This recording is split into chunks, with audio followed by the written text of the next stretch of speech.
ઉત્તર ગુજરાત અને મધ્ય ગુજરાતના જિલ્લાઓમાં બાળકોમાં હાઈ ગ્રેડ તાવ, ઝાડા, ઉલટી જેવા લક્ષણો સાથે ચાંદીપુરા વાયરલના કેસ નોંધાઈ રહ્યા છે. ત્યારે પંચમહાલ જિલ્લા આરોગ્ય વિભાગ દ્વારા આ રોગને પહેલેથી જ થતો અટકાવવા માટેના પગલાં લેવામાં આવી રહ્યા છે. જિલ્લાના તમામ તાલુકાઓના અંતરિયાળ ગ્રામ્ય વિસ્તારોમાં આરોગ્ય વિભાગની અલગ અલગ 300થી વધુ ટીમો દ્વારા સર્વેલન્સની કામગીરી કરવામાં આવી છે.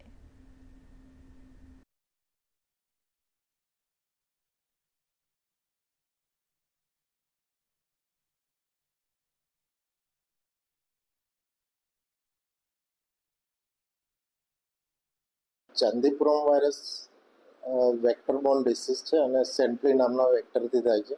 સામાન્ય રીતે સેન્ટ્રી છે એ મકાનના તિરાડો જે ફાંટ હોય છે અંધારાવાળી જગ્યા એમાં ખાસ એનું પ્લેસ હોય છે અને એ જગ્યાએ જે રહેતું હોય છે. એટલા માટે પ્રિવેન્શનના ભાગરૂપે આપણે જે તિરાડો છે એને જૂના સાથે જે મેલેથિયન એ મિશ્રિત આપણે પહેલેથી જ આપણી આરોગ્ય વિભાગની જે ટીમ છે એ સર્વેલન્સ કરીને એ રીતે લોકોને શિક્ષણ પણ આપતી હોય છે અને તિરાડોમાં એ પાવડર પણ પૂરતી હોય છે કે જેથી આપણે જે સેન્ટ્રી છે એ ઘરની અંદર જ ઘરની દિવાલોની તિરાડની અંદર જ રહેતી હોય તો આપણે એનાથી બચી શકીએ, એ વેક્ટર ઓછું થાય.